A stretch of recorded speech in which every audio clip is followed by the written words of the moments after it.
it occurred to me something that just happened on this past Sunday, so a few days ago, and I'll leave the person's name as anonymous because, I mean, this person probably doesn't even know what a podcast is. I think his phone is probably at best a flip phone. He is an anti-technology guy. The three of us know this person? The three of us know him. Okay. Probably already have a pretty good idea who I'm talking about just based on that brief description. But I was out with my wife walking the dogs, and a car pulls up behind us on the side street because we were on the corner, and I hear my name get yelled. And I turn around, and there's this person getting out of his car. And I had texted him a couple of weeks prior, and he didn't respond. And he's like, hey, I want to let you know I was out of town on family vacation. I got your text, hadn't had a chance to respond. So we were briefly talking about that. He goes, and I want to show you something really cool. Now, I'll tee this up where this is a person, he lives in our neighborhood. Okay. That's pretty key hint number 2. And if you were ever caught behind him driving, you'd swear you were behind a 95-year-old lady driving down the street because I can think of 3 people right now. If it's a 35 mile an hour zone, they're doing about 24, just sort of putting down the street. And this person, now this is the dead giveaway. They are appropriately frugal. You can openly talk trash to this person about how frugal they are because he probably hears it all the time at home from his bride and his daughters. Those are other key hints. Okay. So you've pretty much pinned this one. I think, yeah. And the car he rolls in, it's got to be, I don't know what the legal requirements are, but it's at least 25 years old, maybe 30, whatever that threshold is. It is at one time it was probably a gold color. Now it's sort of a brownish gold Malibu. Yeah, I know this car. You know this car. And this person had the excitement of like a 6-year-old on Christmas morning because he wanted to show me his new license plate. He got a antique auto license plate on the back of this. So old. On the back of this on a Chevy Malibu. Shitty old Chevy Malibu. Oh my gosh. And the guy was just over the moon on how happy he was to have this plate. And I looked at him and I said, when that thing arrived in the mail and you opened up the envelope, was your wife in the room? He goes, oh yeah, she was in the kitchen, opened up. And I said, what'd she do? She goes, she just looked at me, shook her head and kind of hung it down low and walked away. I was like, yeah, that makes sense. I knew who you were talking about as soon as you said flip phone. Oh yeah. I thought of 2 people, and I was we were going down one path, but then as soon as you said, describe the car, I was like, oh, I know who that is. Oh yeah. Yeah. Congrats, Scout, on your license plate. All right. Well, that's good. That's okay. Pretty good call. No offense to anybody out there who has a old Chevy Malibu. But no, you're very sensible. Very sensible. Right. Like a pair of Velcro stride rights. Yeah. Well, let's lead our way out of this. Go for it. All right.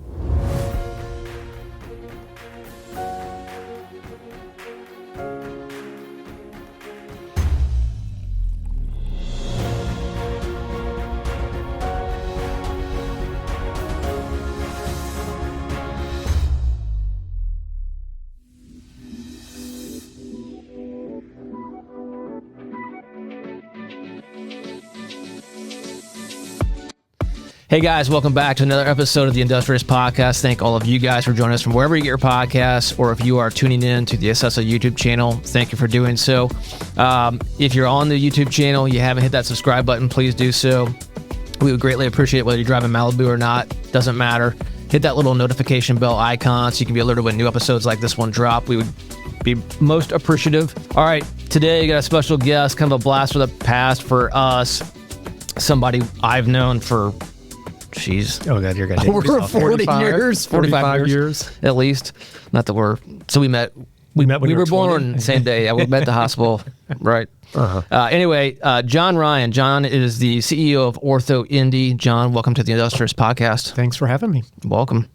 Most of our guests kind of provide a intro. I'm sure you would rather do your own than me do it because we know too many things about one another. That's right. So why don't you give our listeners and viewers a little background history on yourself? Great. So John Ryan, born and raised in Indianapolis, spent 7 wonderful years down in Bloomington, Indiana at Indiana University, the first 4 for undergrad, the last 3 for law school. Was a practicing attorney for 25 years until I transitioned into my new role about 4 years ago. Have been focused on the healthcare industry for all of those years. The law firm that I worked at, Hall Rinder, was a healthcare boutique firm. By boutique, we mean that was our primary focus, was the representation of clients in the healthcare industry. My focus was primarily in labor and employment law. Started off doing some litigation defense work for hospitals and large physician practices. Eventually morphed into more of a counseling practice with those clients. Last 10 years, I was the president and CEO of Hall Rinder, and then thought I might make a bit of a career pivot. I did not leave the industry, but I got closer to it. Was offered an opportunity to join OrthoIndy as its CEO. Here in town. It's the largest independent orthopedic practice in the state of Indiana. Also have a unique attribute in the fact that they've got a physician-owned hospital, which is something that you can't do anymore under the regulatory environment that we're in, but back then you could, back when they formed that in the early 2000s. So been there for about 4 years, and enjoying myself on getting a little bit closer to the healthcare side of the industry. I'm glad that you clarified after stating you were in Bloomington for 7 years. I'm glad that you broke that out, because at first, our listeners might have thought you were Tommy Boy. As I was saying it, I quickly had surmised that maybe somebody would interpret my 7 years as 7 years of undergrad. So a lot of people go to college for 7 years. That's right. They're called doctors. That's right. That's right. Although 7 years in Bloomington wouldn't be a bad thing. No. It is God's country 7 for a reason. wonderful years. And now we all have kids there ourselves. In Bloomington, that's right. Almost. Oh, well, he's been accepted. He is enrolled. Yeah, true. Right. The bill has been paid. Yeah, there you go. So you're in. Yeah. Yep. I think some people might say, okay, why is this guy on a podcast that has kind of focused a lot on manufacturing and industrial applications? But I think what we found is, regardless of what industry you're in, we all have all the same issues. We had John on here because when John was managing partner at Hall Rinder, they went through several years of massive growth. And then now at OrthoIndy, you guys are doing some somewhat similar things. So I wanted to touch on that and talk about what were the drives to grow, and then we'll kind of get into the process itself. Yep. So going back to Hall Rinder, when you guys decided to say, hey, we're an Indianapolis law firm, but we want to expand beyond this market, what really drove that? And maybe in the legal industry it's a little bit different, but what made you decide, okay, the best way to do that, instead of opening up our own offices and starting from scratch, let's do it through acquisition or merging. Yep. Yeah. When I took over as CEO, we were at an interesting inflection point in the firm's history. As you mentioned, we were primarily in Indianapolis. We were an Indianapolis-based law firm. We had a couple regional offices, one in Louisville, one in up in Detroit, one over in Milwaukee. But the primary driver in what I would categorize as a high growth phase for the law firm was really driven by the industry that we served. We were reading the industry to see that there was a ton of consolidation going on in healthcare. So, gone were the days where a health system was comprised of a hospital and some ancillary physician practices. Now you had mega health systems, that many of which were multi-state. And so that was one change. The other change was the C-suites in those organizations were flipping over, transitioning far more regularly than they had in the past. So gone were the days where a CEO got into that role at a hospital and then stayed there for 30 years, retired, and handed the reins over to someone that was inside the building already, where there was a lot of continuity and leadership. And so for us to have a relationship with a hospital led by that CEO meant that we had a 30-year client. The average C-suite turnover had morphed to about every 5 years. And a lot of times when those leaders left, they didn't leave to go down the street. They left to go to a different state. And so that was another thing that we were seeing in the industry. And then the final thing was really our competition. There were a lot of law firms that were getting really big. And while we were focused only on healthcare, there were law firms that were starting to compete with us in our bench because their healthcare department within that big multi-thousand attorney law firm was as big or bigger than our boutique firm where that was all we did. So when we read the tea leaves of what the industry was, how it was evolving, but also how our competition was evolving, we quickly realized that if we didn't do something, we were going to become marginalized. And so that was really what triggered our strategic plan and vision to nationalize the firm and scale out across the country. Yeah, I would imagine you probably had some who weren't interested in that new vision or in the expansion. And we all know there's only one constant in life, which is change. How did you either convince them or kind of get them on the same page, saying, "Hey, like we need to do this, and here's why"? Well, it was. You're absolutely right. I mean, in the professional services industry, you kind of deal with a cast of characters that span an entire generation, right? So you have some that are brand new to the practice, that have 30 years of practice ahead of them, and obviously they want to make sure that the company is in a position where they can stay there for the next 30 years. Yeah. And then you have others that are at the other end of the spectrum, with a couple of years from retirement.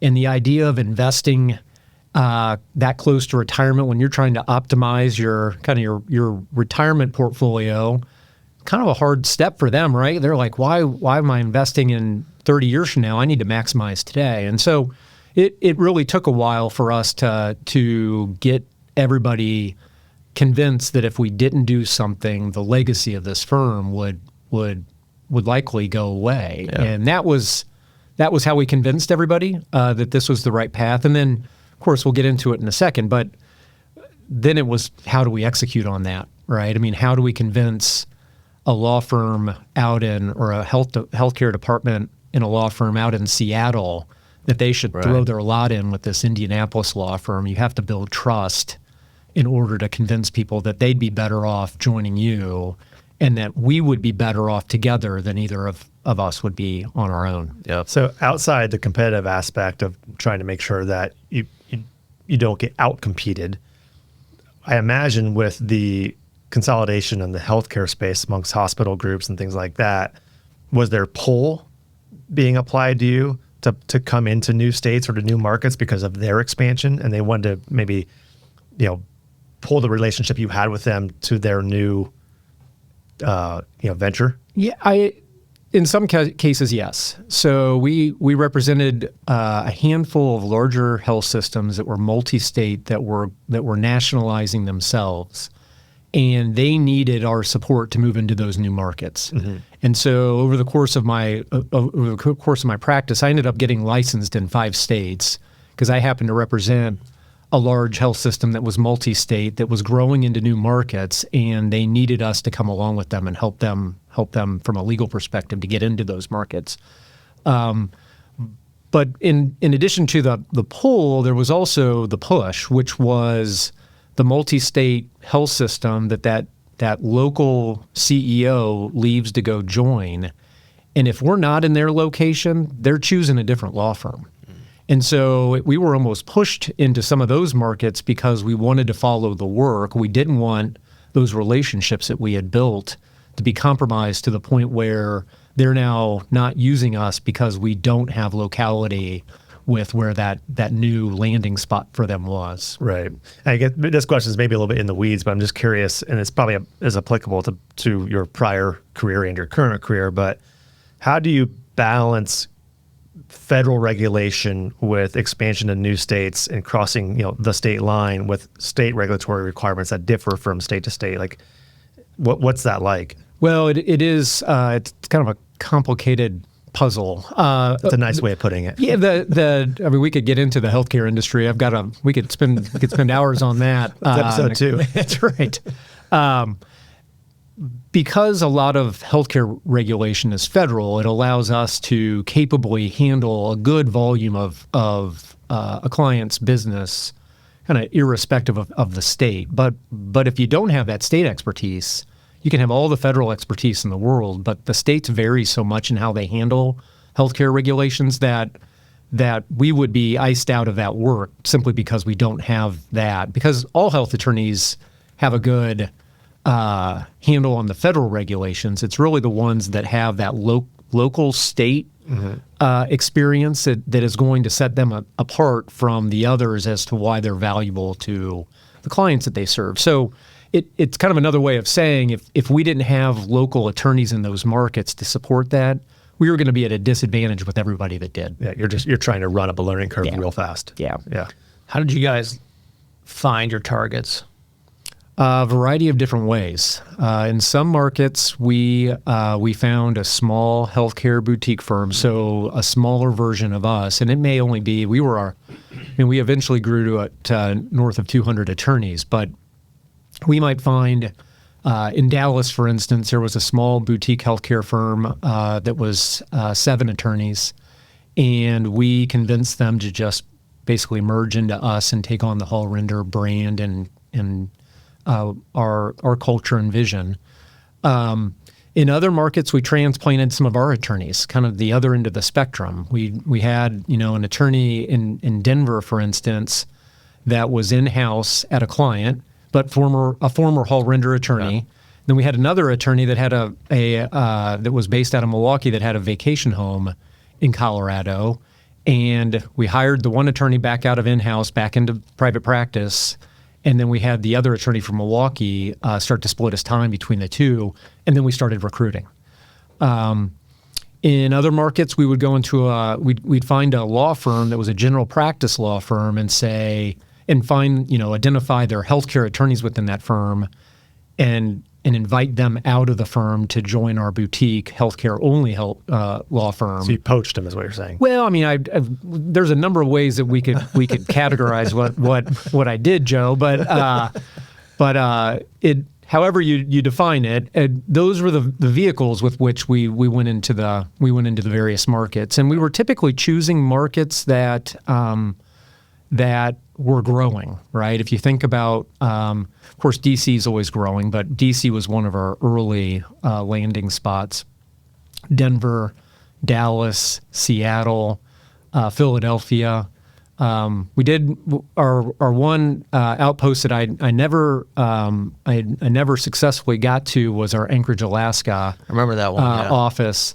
That was kind of an interesting development because we had hired a group of attorneys out of a general practice firm that was Seattle-based, but they were Seattle-based and then had offices in Alaska, Washington, and Oregon. And so once we got that group from Seattle to join us, another attorney from that same firm that was based in Anchorage wanted to join as well. And so that was the inception of Anchorage, Alaska. It was always fascinating to me. They were 5 hours behind us, because we're East Coast. Yeah. They're even further than West Coast.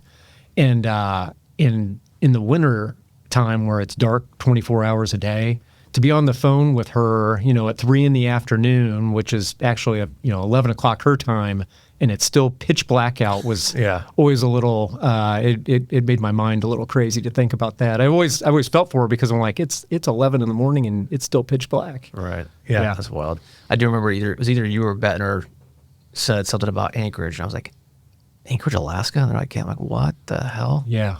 Well, the good news is that there are so few people in Alaska that once you're there, like, you got a corner on the market, right? Fair. But healthcare is completely different in Alaska, so you really needed someone to understand that locality, because it's hard to think that a lot of people don't go to the hospital by ambulance; they go to it by plane. Because everybody's so spread out across this vast geographic space. Right. I can see John packing for a business trip to Alaska, and his wife's going, "Why are you packing all your fishing gear?"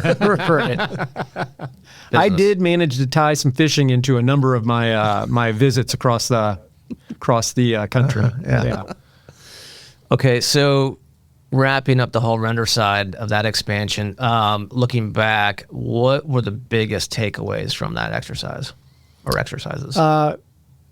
Well, I guess personally, I found in myself that I enjoyed the growth side of business. And as I've thought about it, I think there are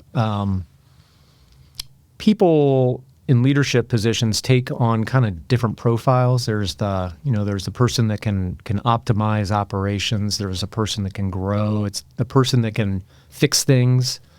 And growth was probably the thing that stuck with me, kind of fortified my passion as being that kind of a leader. Yeah. So question for you, in the healthcare world, obviously, roughly every 4 years, sometimes 8, we have new federal administrations come in. If you can cut through all the political rhetoric and just look at policy, what are some of the biggest challenges that you're facing from your side of the ledger in healthcare in terms of not only daily care for patients, but outward growth that you guys may have on the horizon? Is this the OrthoIndy side or just OrthoIndy, really present day? Yeah, I mean, as I kind of look back on it, some people would tell me that it was like a crazy, stupid career move to move into healthcare, because we're in an environment, particularly on the provider side, where reimbursement is coming down. So your revenue is constantly under pressure, but your expenses are going up. And so who goes into that line of work, right? Mm-hmm. So it is a really tough market, and it's only getting tougher. So in some respects, from an economic perspective, you're under duress immediately. And I had a huge learning curve to really understand all those economic levers, to begin to come up with strategies on how to navigate them. But the regulatory side is equally challenging, because it's not just that you've got these economic pressures, but you've also got this really complicated regulatory landscape that you got to work in. And some things that would make great sense for a normal business to do are illegal in healthcare, right? Yeah. So it's like it defies logic sometimes, business logic, to see some of that. So it's absolutely challenging to work in this field, and getting more challenging by the day. Mm-hmm. And when you say reimbursement, so that's obviously the insurance companies and what their contracts are and discount rates and things like that. What is that battle like? I mean, how as a provider can you say, here's my cost basis, whether it be the corporation down to the actual provider themselves, and here's my cost basis, here's the care I'm providing. How do you create that argument? Well, you're dealing with two different reimbursement landscapes. You're dealing with the governmental side of reimbursement, Medicare and Medicaid, which it's fixed pricing, right? The government says what they're going to pay you for those services. And then the other side of it is commercial, the Anthems and the Uniteds of the world,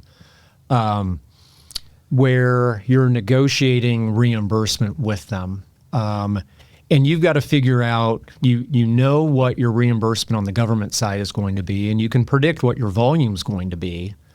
Although even that's a little bit an evolution with the baby boomers starting to retire. You're seeing that spike, and it's a bit more of a moving target than it has been in the past.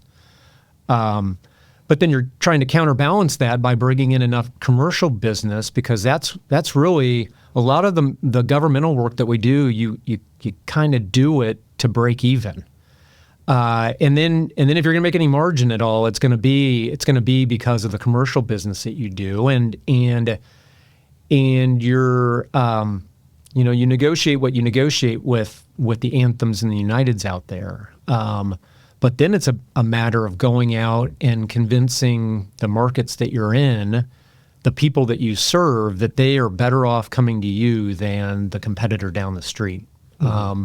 And that's a hard leap, because convincing people that they're better off coming to you than the competitor down the street is a hard decision to make, or even one for me to sell, when so much in healthcare pricing and quality is hidden, right? you wouldn't know that it's going to be less expensive for you to get your hip replaced at OrthoIndy. I hope you don't get that anytime soon. But same good. Yeah. You wouldn't know that it's a lot less expensive than most of the other health systems in town. Yeah. Right? You should know that, right? Because in my mind, you need to know, you want to go to the best physicians at the lowest cost environment. But right now, the public they don't know that information because it's not readily available. There are not vehicles for you to be educated on what's the best and what the pricing is. Do you have patients that shop?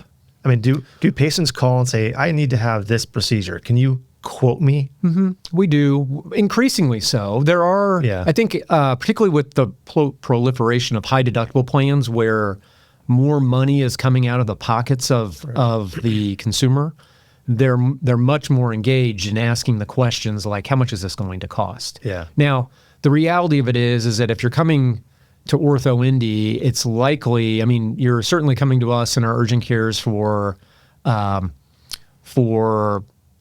sprains and broken wrist, but most of the time you're coming to OrthoIndy, it's because you need a surgery. Mm-hmm. And in most of those times, you're going to spend that surgery, kind of irrespective of what it is already going to push you through your deductible, probably already push you out through your maximum out of pocket. So in many instances, the consumer, the commercial consumer, the employee that has an employer health plan, the price is fixed. They don't care. Yeah. They've already spent that. They're going to spend that money regardless. And it's really the employer that then oftentimes absorbs the cost. And so now you're seeing, and we do a lot of this, we go directly to the employers. Some big ones in town, like the state of Indiana health plan, Lilly, Butler University, Purdue University, some of these larger employers that have a lot of plan participants who are concerned about what I just described and are trying to manage healthcare cost. We're working with them directly on pricing strategies. And then it's really up to them to encourage or steer their plan participants to us because they've done the research, right? They know what the costs are. They know the cost differentials between different providers, and they've also done the research to figure out who's got the best quality. Right. I'd say it's a little tricky and in some ways a little twisted. And you want the patient, whether it be if you're an employer, you want your employee, or just the general public, to be able to make their choice on who they're most comfortable with as a provider, as a physician or the staff, whatever it may be, and not have this looming concern of the financial aspect, hanging over their shoulder. Absolutely. Well, and again, both the employer and the employee or the plan participant, and so. Whereas it would be very difficult, at least at present day, for the consumer, the ultimate consumer, to do all the research to understand, because none of that information is readily available. For the employers, it is. And so the employers with a good director of benefits is going to be far more adept in understanding the cost associated with the different episodes of care, whether it be in orthopedics or cancer or heart, some of the more expensive subspecialties.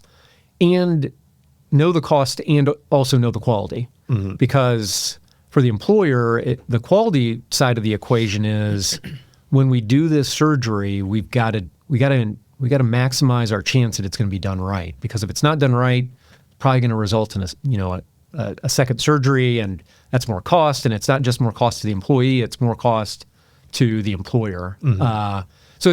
There's a lot of evolution going on in that space right now. I think we're headed in the right direction, but we've still got a really long way to go for us to have educated consumption of healthcare, not just in Indiana, really nationwide. Yeah, and you mentioned this earlier. I'll describe it as simply as two separate revenue streams. One is, Medicare, Medicaid patients, and then patients that are coming in on just, generally speaking, employer-sponsored or commercial insurance. Mm-hmm.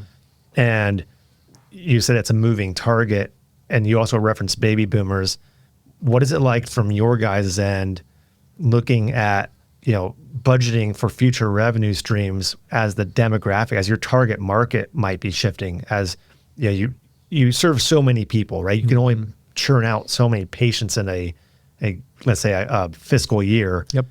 If that demographic shifts to where you've got more people that are having orthopedic surgeries related to age, so let's just simply categorize them as a baby boomer that are now on government-funded healthcare, how does that affect your ability to budget?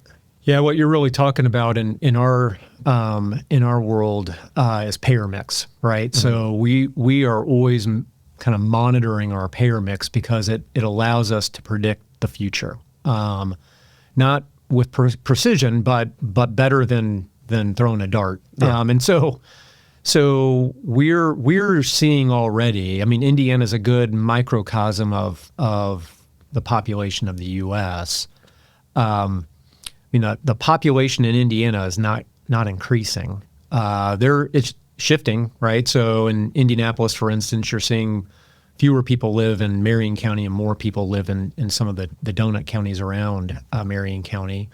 But the population is not increasing, and the population in Indiana is aging. And we've got to manage that, because the more population that's sitting in government-funded insurance, the fewer people that are employees of employer-sponsored health plans. And so, based on what I said earlier, you've got more people now that are sitting in the world where we're probably just breaking even on the costs associated, sometimes losing, particularly when you get into Medicaid. There are a lot of cases that we do in the hospital where I know before that first incision is made that we're going to lose money, because the implant that we're going to use is more expensive than the total reimbursement we're going to get for that surgery. That's a great feeling. It's not a great feeling, Joe. It's not a great feeling. Now, we do it because ultimately it's not just about economics and healthcare, right? Most of the doctors and the clinicians that get into this world get in this world because they want to treat patients. They want to bring good, and sometimes your desire to bring that good causes you to transcend economic outcome.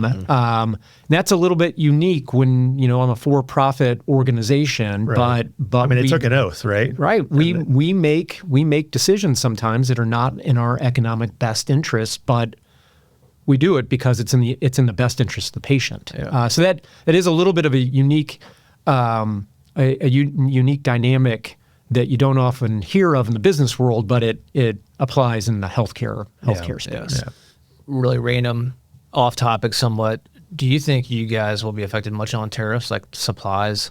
That's the only thing I can think of that would affect it. Yeah, that's where we'll see it. We'll see it on supplies. We've not really felt it yet. We're preparing for it, but a lot of healthcare supplies, implants get manufactured outside the country. Yeah.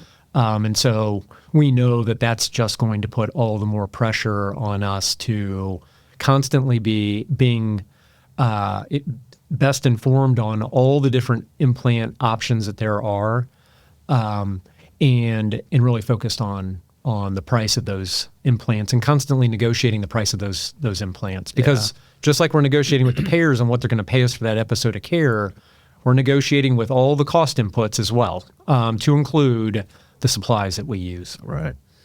When you took the reins at OrthoIndy,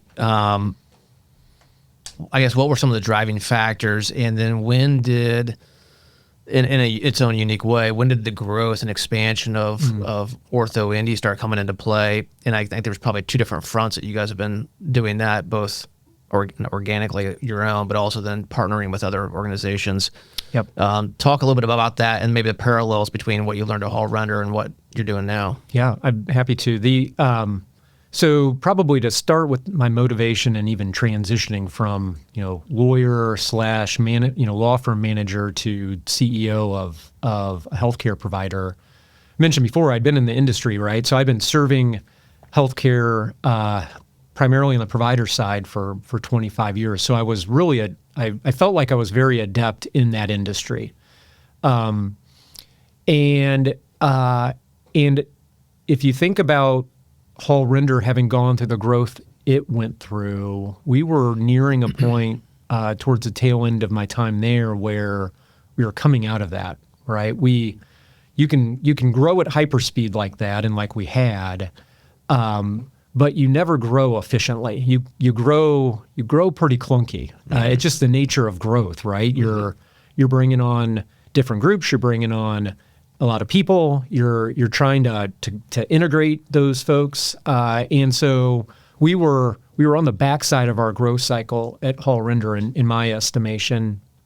And as I mentioned before, the experience with Hall Render and growth educated me that I really enjoyed a steady dose of growth in my role. Yep. OrthoIndy comes along, and they had made a genius and very risky business decision in the early 2000s, and that was to create their own hospital. That's super risky. It's expensive to have a hospital. Particularly when you hadn't been in the business. Now, they had some surgery centers, but this is a different playing field when you start having inpatient care in an organization. But they had pulled that off, and that had been a great strategic move for them, and also a great economic move for them. Won't get into the kind of the geopolitical landscape unless you want me to, but in Indiana, hospitals are reimbursed at a really high level. Physicians are reimbursed at a really low level when you look at kind of the relative mix of reimbursement in other states. So if you're just a physician practicing, it's harder and harder for you to make a good income. But if you're a hospital providing services, it's a lot easier for you to create a margin on your work. And so they had made this really good strategic decision. If you think about what's happened in the state, you've had a lot of health systems buying up physician practices. So there are very few independent private practices out there anymore. And the reason for it is it was hard. It became harder and harder to be on your own and have that really low reimbursement as a physician. So fast forward to when I joined, they had ridden this wave of prosperity within their ecosystem, but they really hadn't grown at all. Physician count was pretty steady during that period of time. The work that they had done had grown, and the places with which they were doing it had grown, but it was a pretty steady state. And if you go back to what I said earlier, in the meantime, all the hospitals and the health systems had been consolidating like crazy and growing a ton. And probably the most influential thing on OrthoIndiana, or OrthoIndy, we'll talk about OrthoIndiana in a second, was that the hospitals and the health systems were buying up primary care practices. Okay. And if you think about primary care physicians being the number one referral source to orthopedic surgeons, and now those hospitals are steering. It's all funneled in-house. That is, right? And so we are now, quickly, we were no longer competing with other private practice orthopedics practices, but we were competing with all the big health systems that are in town. So they recognized that they needed to do something or they too would become marginalized, not unlike the risk and the fear that we had at Hall Render, in navigating the environment that we had been in right before we grew. And I brought a perspective to the organization, which they were looking for, which was, how do we disrupt the market? And from a non-physician standpoint. Absolutely. Yeah. Absolutely. And so came on board. We can dive into this, but I working with our board and spending several months of just being curious, as you often do when you join a new organization and in a leadership capacity, came up with three strategies to disrupt what we do. One was to grow locally, to try to garner more market share and better compete with the health systems that we compete with. When you started, was it 2 locations or 3? You had the main hospital and then Greenwood. We had three locations. We also had we had lots of locations, but we had 3 surgical locations. Okay. We had north side of Indianapolis. We had the Greenwood location. Then we had an outpatient only facility in Brownsburg. Okay. So one was grow locally, which we've been pretty successful at. And then 2 was grow statewide. Let's become a statewide orthopedic provider. While there may not be a lot of remaining independent private practices in orthopedics here in Indianapolis, there are a number of them across the state. And would we be better off partnering together in delivering orthopedic, premier orthopedic care to the state of Indiana? And then the third one was kind of the crazy one, which was, are there pathways for us to partner with other large orthopedic practices in the country? Not to merge, because we didn't think there was much value in becoming multi-state orthopedic practices, like health systems oftentimes are multi-state, but partner on those things where it made sense. Leverage scale without being a merged organization. Yeah. Ironically, that was the one that ended up happening first, when I thought it was probably the most far-fetched of the 3 strategies that we started to deploy. What's the benefit of, you get an entity in Tennessee and Ohio and wherever, and you guys partner up? What are the benefits to the partnership? At the launch of that partnership, it was all about expense management. Okay.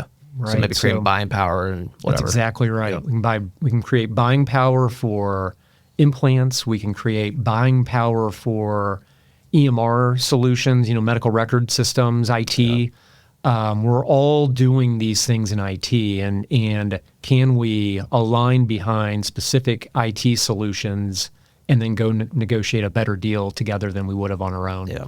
The answer to the question is yes. We've seen remarkable savings by leveraging at scale. Again, we're in a joint venture together to pursue these things, but we're in partnership with 8 different. We started with 2 others, but we eventually have now grown that joint venture to 8 groups across the country. Okay. And we probably got another 8 in the pipeline right now. We've kind of slow rolled the addition of those practices because it takes a lot to onboard them into that program. Then the next iteration of that is expense management is great. It's been a business case that's been validated. Are there ways for us to generate revenue together in ways? Because we all pay vendors for solutions. As an example, a lot of us have ambulatory surgery centers. We don't at OrthoIndy, although we're building one in West Lafayette right now. But a lot of those other practices do. Many of us pay ASC, ambulatory surgery center management companies, to manage those facilities. Well, if we're all paying, we're paying them to make money, right? I mean, their ASC management companies are making money off the services they're providing. Well, can we build an ASC management company, or can we partner with an ASC management company? And now we're paying ourselves instead of paying somebody else, and generating an ancillary revenue stream for us instead of them. So those are the fields that we're starting to explore now that we're 3 years underway with Pelto Health Partners is the name of that joint venture. You mentioned OrthoIndyana. Yeah, well, right. That's to edit the podcast here. No, it's a slip. It's on the website, so it's not non-public. That's right. No, we so getting to the statewide growth, we have aspired to be within an hour of every covered live, Medicare, Medicaid, commercial insurance, all Hoosiers within the state of Indiana. And we knew we needed to do that because a lot of times people will be willing to travel for surgery. Yeah. You hear that the best surgeon for the procedure you need to have done is in Indianapolis, or is in Lafayette, or it's in Fort Wayne, and you will drive for that surgery. Mm-hmm. But there's usually rehab on the back end of that, right? I mean, there's advanced imaging that's involved in that, MRIs, CT scans, X-rays. A lot of that kind of happens at the front end and the back end of that surgery. And so we knew that we needed to be local to the patient. Okay. And we knew that we needed that if we were going to be a capable direct-to-employer provider for the large employers in Indiana, right? I mean, we have great conversations with the State of Indiana Health Plan, and one of the comments to us is, you're great for our employees in Indianapolis because you're here. Mm-hmm. But if we've got an employee up in Fort Wayne, you're not as good because that person's going to have to drive. You may be the best, and it may be the reason why they come down here. But there are a lot of things that are involved in that episode of care that distance will be an obstacle. And so we started talking about 3 years ago with other like-minded orthopedic practices that were independent. It was really important to us to stay away from private equity. It's really important for us to stay away from the vulnerabilities associated with having to sell our practice to a health system like others have. And so we went to like-minded practices, and we pitched a vision where we would be better off together, more sustainable long-term, and we would better serve the citizens of Indiana. Yeah. And so we're in the midst of this. We announced this back in February, but we're looking to go live yet this year, probably October or November, to form OrthoIndyana, which is going to be basically the pooling of three meaningfully sized orthopedic practices, us in Indianapolis, Fort Wayne Orthopedics in Fort Wayne, surprise, and Tri-State Orthopedics, which is down in Evansville. We called it the I-69 strategy or vision because that's, it was kind of doing this at the same time that the final construction of I-69 was being completed. But that was the original, the inception of that vision.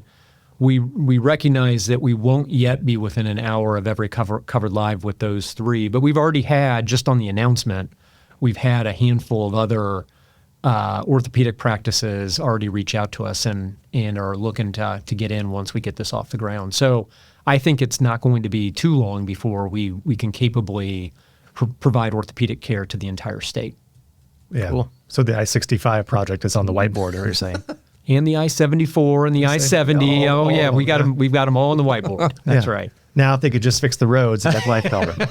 That's exactly Actually, right. when do we get the OrthoIndy sponsored helicopter for site visits? That's right. That's right. Well, the good news for me is when I was at Hall Rinder and we nationalized the firm, I was flying all the time. Right. And that was a hard time because my kids were young at the time, and it just put all that more pressure on my wife to get the kids to where they needed to go and be a parent. But this is all. I mean, OrthoIndy, even OrthoIndiana, it's a day trip everywhere, which has been great. Yeah. Now, of course, some of my kids are going to college, so it doesn't really matter quite as much. But at the time, it was nice to be a little bit more local than I had been. Yeah. I can only imagine how many phone calls a week you get from PE groups. We do. And emails and all the things. We do. There's a lot of PE. Actual ones and the robo ones. Yeah, that's right. It's hard to tell the difference between some of those anymore. We get a lot of calls from PE groups. There's a lot of investment going on in healthcare, and orthopedics has been a more recent focus of PE. Again, you always have, I mentioned, even my Hall Rinder days, you got to read the market. And one of the things that we saw that probably accelerated our conversations to go statewide was a PE group came in to Indiana that was connected with a group in Ohio, and in the matter of 6 months, they had acquired 3 independent private practice orthopedic groups.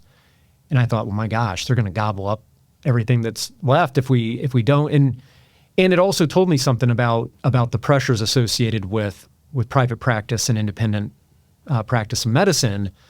And because a lot of these groups are feeling very vulnerable, and maybe they don't want to go, get aligned with a hospital or a health system and be an employee there. They were turning to private equity as kind of the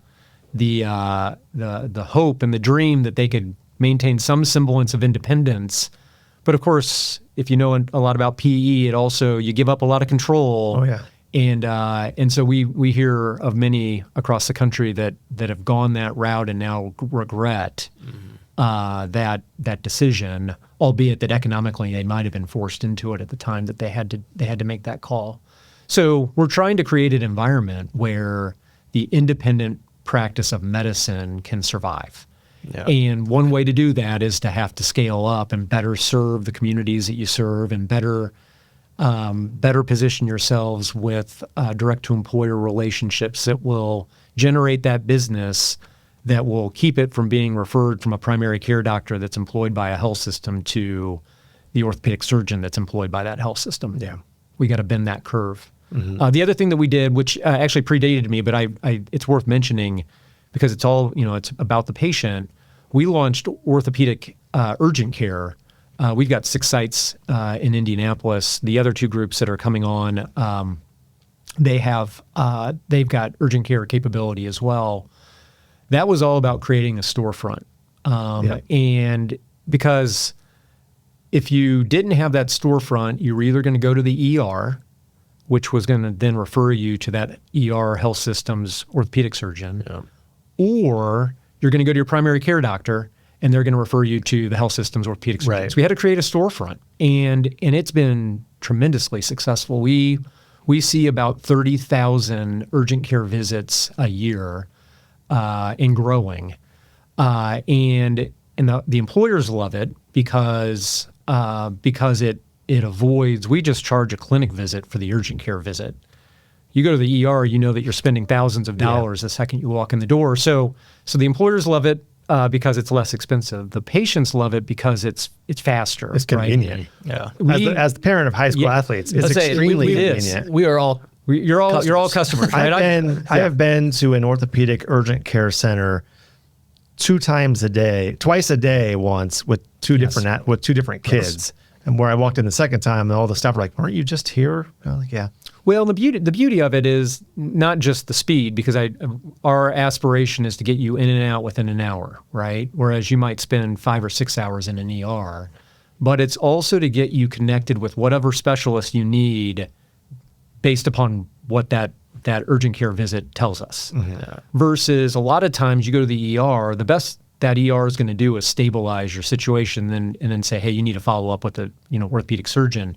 You're walking out our door already having seen that orthopedic specialist and already have a game plan on what you need to do. Now, maybe it is to get more imaging, right? An MRI. That's not going to happen in an hour. But you've got a game plan when you walk out the door, and hopefully you were only there for an hour to begin with, and it wasn't that expensive. Right. Yeah. So I do feel like we've bent the curve on that by creating that storefront for all the reasons that I just mentioned. Yeah. All right. Last question. Everything you went through at Whole Renter, now here at OrthoIndy, if you're talking to the, let's say, 30-year-old self who is in a situation, whether it be leading the company or in a management position of a company that's looking to grow, what lessons or things that you've learned through your experiences that you would educate them on? Well, probably the biggest one that comes to mind is if I'm looking at the younger version of myself and reflecting on what I could have done differently that might have been made life a little bit more enjoyable, probably would have been to be a little bit more patient. The younger version of me was all about achieving, right? And so once we created that version of or that vision at Whole Renter to go nationalize a firm, it was foot on the gas and how fast can we grow. And even since I've been at OrthoIndy, it's a different version of that. And some of that is because of the environment. You need to grow fast because of the environment around you, private equity coming in and competing for all those practices that you're hoping to align with. But you got to also recognize that you need to enjoy the ride, right? I mean, there are times where we were growing so fast, and I'm not sure that I look back. I mean, I'm not sure that I look back on it and say I enjoyed that, right? Because it was painful, lots of travel, lots of late nights. And the other piece of it that I've come to realize, my team at OrthoIndy may dispute this a little bit, is you've got to manage to the pace of the team, not just pace of the growth, right? I mean, there are many more opportunities that we could be pursuing right now at OrthoIndy, but I'm not sure that we've got the bandwidth to pursue them. Mm-hmm. While it may be easy enough for me to go out on the road and start to build those opportunities, if our team can't kind of stay at pace with that because I've already overloaded them with the deals that we've created, then we're going to kind of paralyze ourselves. And so the cadence with which you grow has to be a piece of the puzzle as well. So that's probably the biggest advice that I would give, the younger leader, whether it's healthcare or, manufacturing, it doesn't really matter. You've got to kind of work to the cadence of your team. Yeah. Did you ever bring folks in and their sole job was working on that implementation? We, at OrthoIndy, we did. We created a new role about a year and a half ago that was a Chief Business Development Officer. Okay. Part of that role was to go out and apply more bandwidth to what we were focused on in, for instance, building direct-to-employer relationships, right? There were only so many employers that I could talk to, and it's not one of those situations where maybe in manufacturing you go in and you sell a product and you walk out the door and you've got the sale.